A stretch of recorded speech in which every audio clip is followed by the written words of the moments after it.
Hello, everyone. Welcome to Talk Now Radio. This is your host, Royce the Redneck Radio Man. And joining me today is going to be Eli Chiaviello. And I'm having a little trouble pronouncing that name. I had it just a minute ago, and I had a distraction, and I apologize for that. And if y'all give me just 1 second, I'll be right back with you. Please pardon that little interruption, folks. That's leading up to the next thing I was going to mention. I've been mentioning almost every show for the last 2 or 3 shows, is that I'm not as reliable as I used to be because I've recently come down with emphysema, and, I'm in and out of the hospital an awful lot. So, if I miss any shows, I tell you to be here and I'm not here. I'll always try to reschedule it. Make sure you come in and try to catch the live shows as much as you can. And, if there is an accidental cough, I do apologize. I had to mute y'all to catch that one. So, at any rate, the call-in number for anybody that wants to ask any questions is 832-632-7904. And Eli is going to be standing in for a Mr. Lester Savage, and he's going to talk about his book, Open Your Heart to the Magic of Love.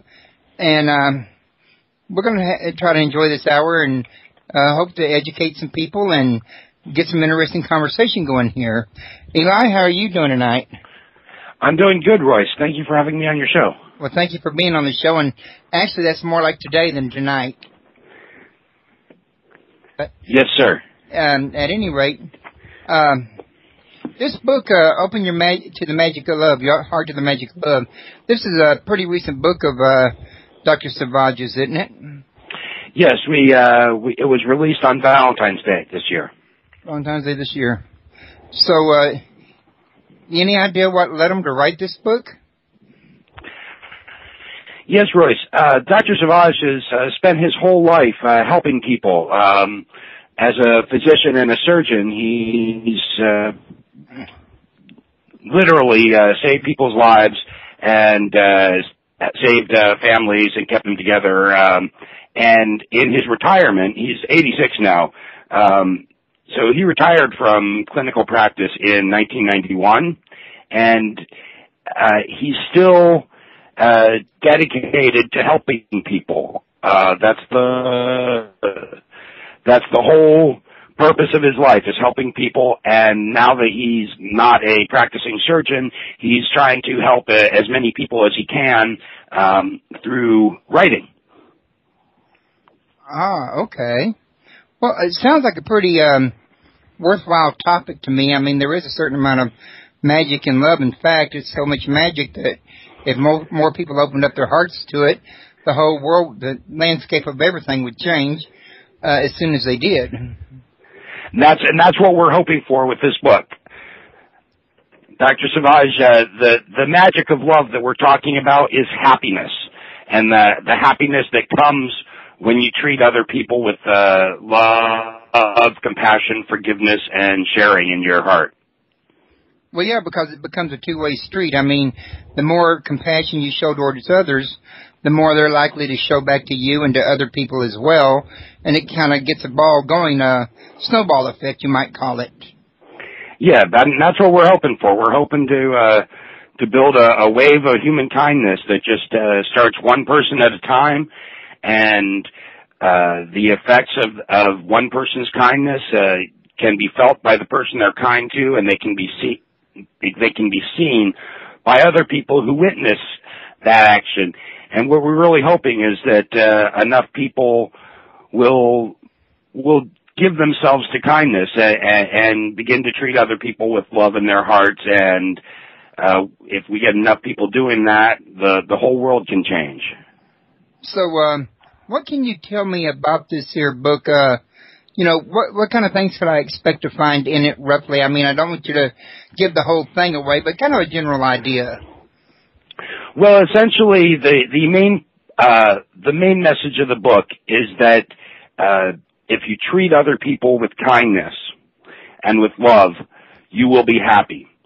And so there's chapters specifically relating to happiness and how anybody can find happiness. There's chapters about connecting with other people and recognizing the miraculous beauty and mystery in the world that we live in. He's talking about there are chapters about pain and stress, physical health, mental health, spiritual health, and then there's also the autobiography of Dr. Savage and the biography of one of his patients, Joe Forgione. Okay, now, why would the biography of his patient be in there? I'm sure it's related to the themes somehow. There's probably more information not being filled in. Well, the Joe story originally appeared in Dr. Savage's earlier book, The Open Heart, and it's an amazing story of overcoming essentially a spiritual and emotional bankruptcy to find happiness. Joe is a very successful businessman in New Jersey who, at an early age, when he was a child, his father died very young of sudden cardiac arrest, and this caused two things to happen for Joe. One, he developed a terrible fear that he would die the same as his father did at an early age in his 30s of heart disease. And the other effect that it had was it left Joe and his mother in dire financial straits. He grew up very poor, and he vowed as a child that he would not start a family and raise a family until he was financially independent, which to his mind was a millionaire. And he achieved that because he's an incredibly hard worker and persistent and dedicated to his job, but it cost him a closeness with his family. He didn't sacrifice, but he neglected his family in the pursuit of his financial success, and this left him in a terrible emotional place. And the story, his biography, is one of my favorite parts of the book because it's so moving to read about how Joe found happiness as a result of his getting to know Dr. Savage, who performed his heart surgery for him, and how his whole life turned around.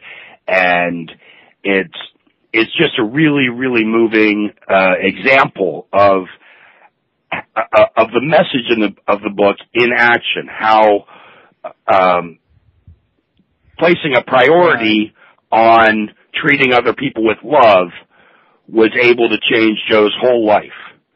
And I really believe that it can work for, the same thing can happen for anybody. Well, I'm glad I asked you that question then, because it tells a whole entire story by itself, to my way of thinking. I mean, because I look at people in the world today, and one of the things that comes to my mind is, it's no wonder people can be happy or can express happiness or love with anybody else or compassion with all their depression that is in their hearts now, which you were talking about, this emotional, spiritual bankruptcy, which is, to my way of thinking, kind of like depression, in other words. Yes. Joe was actually terribly, terribly depressed, and afraid, and just really suffering spiritually and emotionally.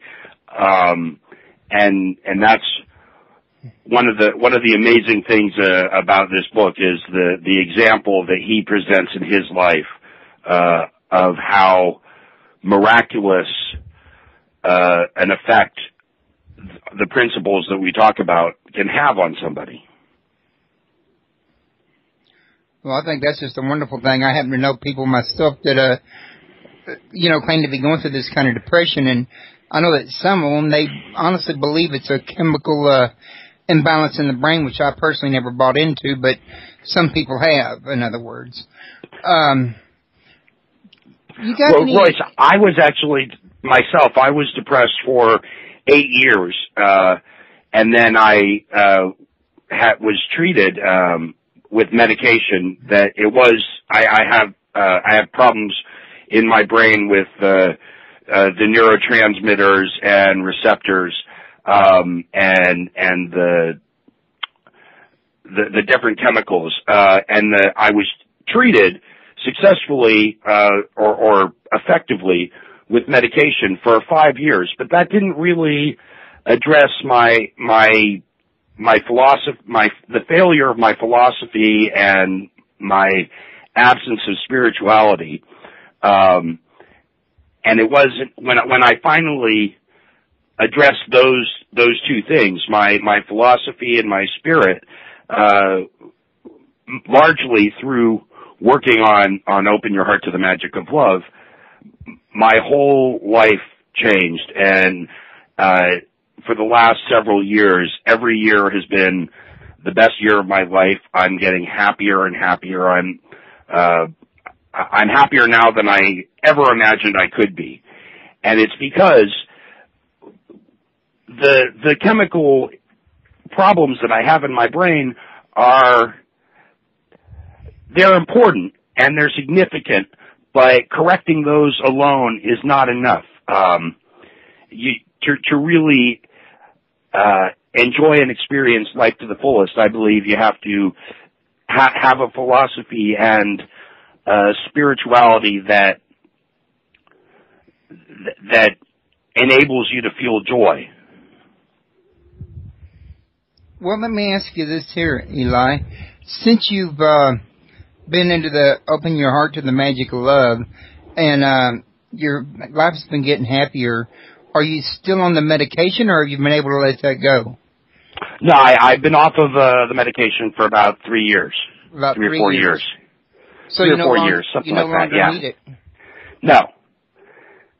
I don't, and it's fantastic.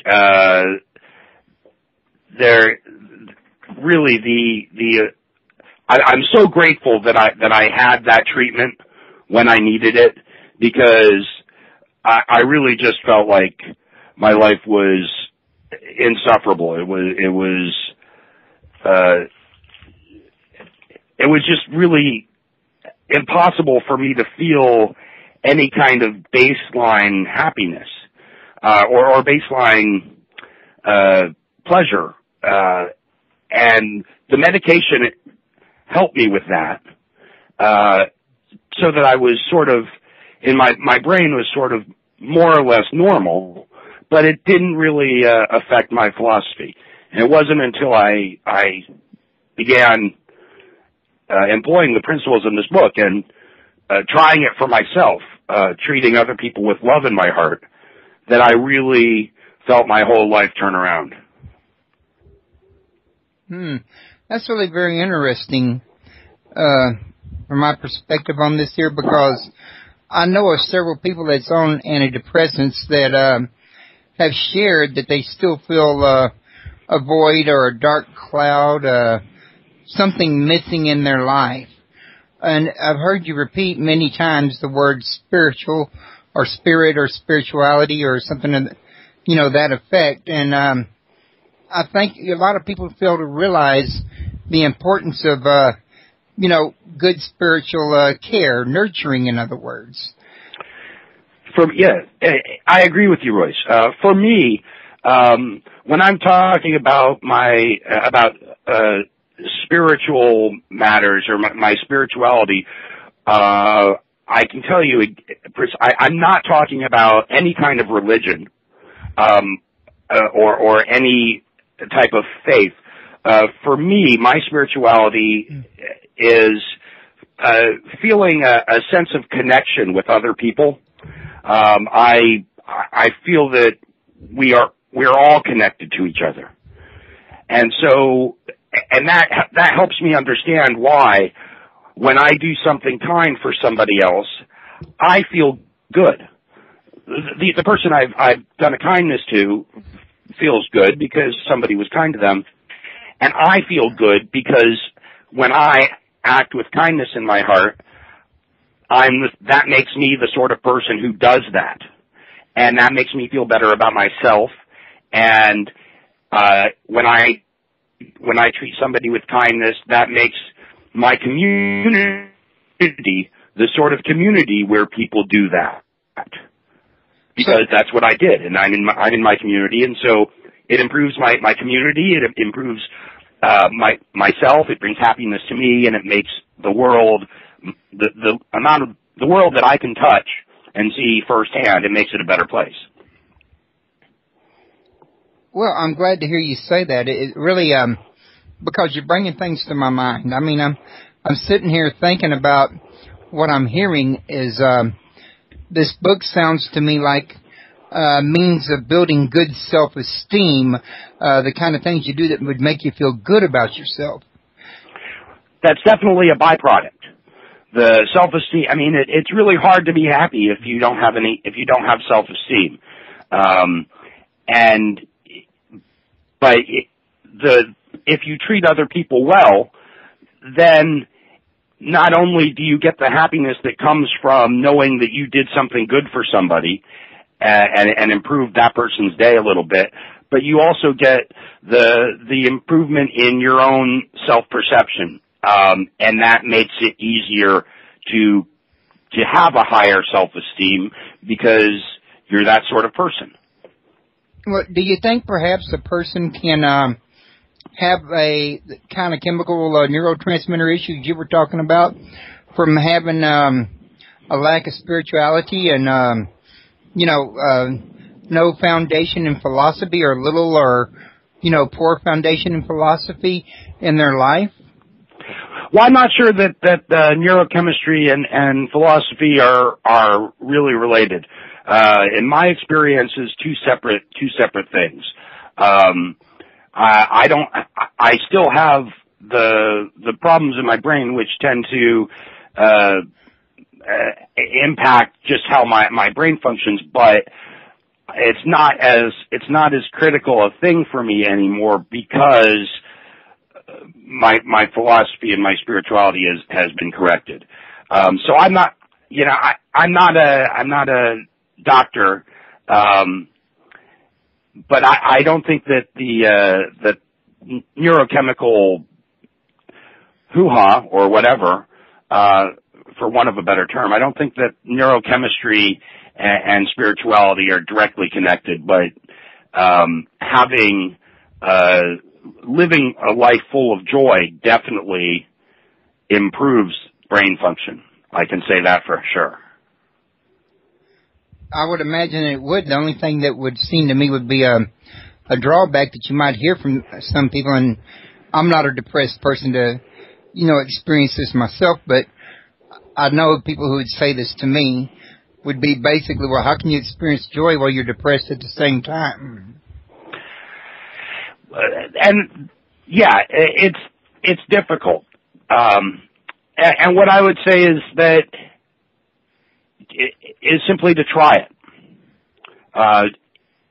In my experience, happiness comes from my own actions and my own behavior. So if you're depressed, I would say try to seek. Don't look to necessarily to correct your own depression. Try to connect with other people and treat other people with love and compassion, and see what that does for you. If that helps you, that's great. It'll definitely help other people, and I'm pretty sure it'll help you or anybody who is depressed. Right.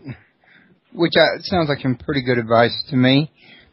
But I would also say if you're suffering from clinical depression, then absolutely see a doctor and get medical advice. Okay. And also try and treat other people with love in your heart. Well, I think that's one of the biggest key factors right there. And at least, from my perspective, and again, I'm somebody who has not experienced this, so I'm really kind of limited to what I can say as far as being factual based on experience would be. I can just, go by what would make logical sense to me and what would not make logical sense. And, well, sometimes that's just not as enlightening as you'd like it to be. No, unfortunately. But the worst that can happen if you try it is that you'll make other people happy. Which That's is always the worst. a good thing. Right. The best that can happen is that you'll make yourself happy too. Okay. It's a win-win. I had on the tip of my tongue just a minute ago, and I'll be doggone if my brain didn't go on me, and now I'm trying to grasp it back. I had a question, and I lost it, in other words. I don't remember what this was, but it had to do with a question about the book. Can you give us an example, and I'm fishing a new question out here while I'm trying to come back to the old one, trying to buy myself a little time. Can you give us an idea of some of the principles, without giving away the whole book, that Dr. Savage recommends? Absolutely.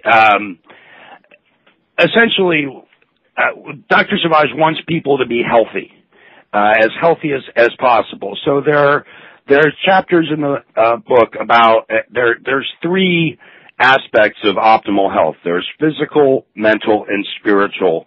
And there's chapters in the book that deal with each of those, and how to be physically healthy, how to be mentally healthy, and how to take care of your spirit. And the main message is that spiritual happiness, spiritual health is critical. You can't ignore. I mean, you can be an Olympic level athlete, if you don't feel a sense of connection to other people, all the physical health in the world is not going to allay your misery. But whereas you could be a terminal cancer patient and suffering physically, or for example, Dr. Savage suffers from Parkinson's disease, which makes the smallest activities for him a struggle. Yet every day I see him, he inspires me with the joy that he takes in life, from that comes as a result of spending his life helping people. So even with poor physical health, you can have happiness if your spiritual health if you tend to your spirit and your connections with other people, and treat other people, live the golden rule. Treat other people as you wish they would treat you. As the Dalai Lama says, this is a quote from the beginning of one of the chapters: if you want to make other people happy, practice compassion. If you want to make yourself happy, practice compassion. So it's the same for both. Yes. It's, and at the end of the book is the prayer of St. Francis, which advises people, it's a prayer not to seek to receive things so much. It's a prayer that not to seek to be loved, but to seek to love other people, not to seek forgiveness or understanding, but to seek to be able to forgive and understand other people.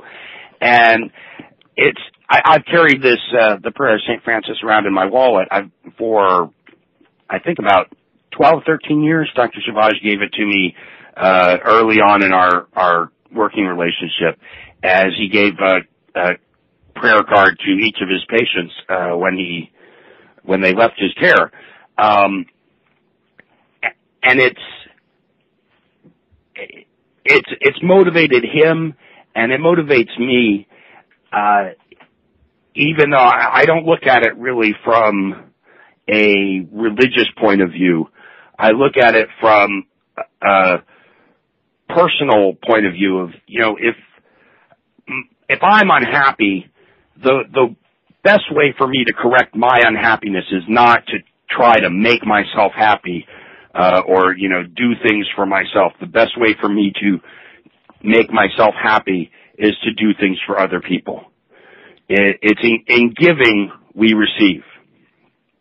That's a very interesting thing. I think you should mention that, because all of my life I've been taught that there are many people in the world that are unhappy, and they seek things that make them happy, and for all their seeking, they can't seem to find anything that makes them happy.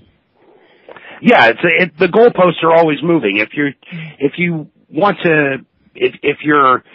think that acquiring wealth and money and luxuries, a better car, a better house, a better job, if you think these things will make you happy, but it's impossible, because the more you get, the more you want. The goalposts are always receding. You can never reach them with, there's always more material wealth and things that you can accumulate. No matter how much you get, there's always more to get. Whereas if you try to be happy by sharing your love with other people, that's a goalpost that anybody can reach. People who live in poverty can still be happy by sharing with each other and loving each other, and people who are in suffering from physical ailments can still be happy by making those connections with other people. And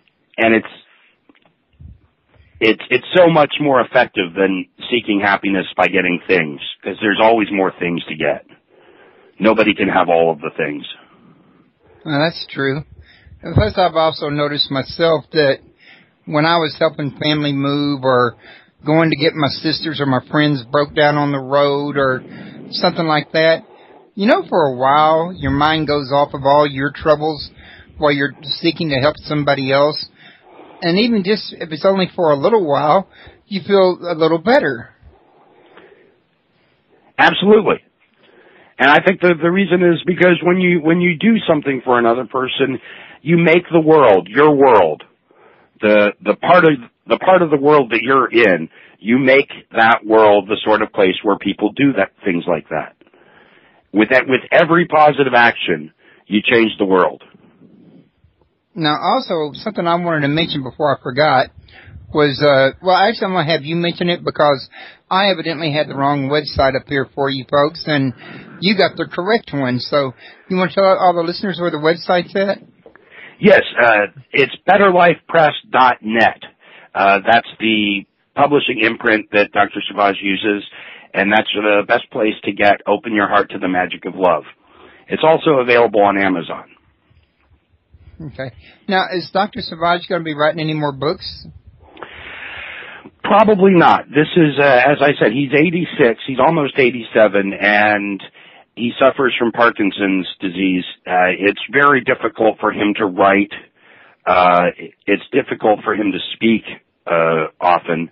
And so this is the last major project that he's going to do. Okay. Well, I can definitely relate to him, to be honest with you. Since I've had this emphysema and I'm in the third stage of it, it's very difficult for me to walk into the kitchen. Oh, yeah. So I can relate to how, things in life like that can just put a hamper on your activity, in other words. Absolutely. But I'm sorry to hear that you have emphysema. Well, that was me. I had to go and smoke when I was younger, so I'm paying for it now.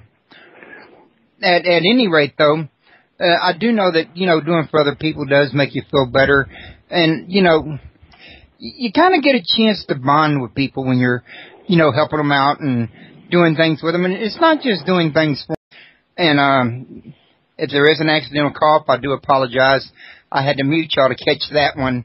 So at any rate, the call-in number for anybody that wants to ask any questions is 832-632-7904. And Eli is going to be standing in for a Mr. Lester Savage, and he's going to talk about his book, Open Your Heart to the Magic of Love. And we're going to try to enjoy this hour and hope to educate some people and get some interesting conversation going here. Eli, how are you doing tonight? I'm doing good, Royce. Thank you for having me on your show. Well, thank you for being on the show, and actually that's more like today than tonight. Yes, sir. At any rate, this book, Open Your Magic... That's the whole purpose of his life, is helping people, and now that he's not a practicing surgeon, he's trying to help as many people as he can through writing. Ah, okay. Well, it sounds like a pretty worthwhile topic to me. I mean, there is a certain amount of magic in love. In fact, it's so much magic that if more people opened up their hearts to it, the whole world, the landscape of everything would change as soon as they did. And that's what we're hoping for with this book. Dr. Savage, the magic of love that we're talking about is happiness. And the happiness that comes when you treat other people with love, compassion, forgiveness, and sharing in your heart. Well, yeah, because it becomes a two-way street. I mean, the more compassion you show towards others, the more they're likely to show back to you and to other people as well. And it kind of gets a ball going, a snowball effect, you might call it. Yeah, that's what we're hoping for. We're hoping to build a wave of human kindness that just starts one person at a time, and the effects of one person's kindness can be felt by the person they're kind to, and they can be seen by other people who witness that action. And what we're really hoping is that enough people will give themselves to kindness and begin to treat other people with love in their hearts. And if we get enough people doing that, the whole world can change. So, what can you tell me about this here book? What kind of things can I expect to find in it? Hello, everyone. Welcome to Talk Now Radio. This is your host, Royce the Redneck Radio Man. And joining me today is going to be Eli Chiaviello. And I'm having a little trouble pronouncing that name. I had it just a minute ago, and I had a distraction, and I apologize for that. And if y'all give me just 1 second, I'll be right back with you. Please pardon that little interruption, folks. That's leading up to the next thing I was going to mention. I've been mentioning almost every show for the last 2 or 3 shows, is that I'm not as reliable as I used to be because I've recently come down with emphysema, and, I'm in and out of the hospital an awful lot. So, if I miss any shows, I tell you to be here and I'm not here. I'll always try to reschedule it. Make sure you come in and try to catch the live shows as much as you can. To the Magic of Love, Your Heart to the Magic of Love. This is a pretty recent book of Dr. Savage's, isn't it? Yes, it was released on Valentine's Day this year. Valentine's Day this year. So, any idea what led him to write this book? Yes, Royce. Dr. Savage has spent his whole life helping people. As a physician and a surgeon, he's literally saved people's lives and saved families and kept them together. And in his retirement, he's 86 now. So he retired from clinical practice in 1991, and he's still dedicated to helping people. That's the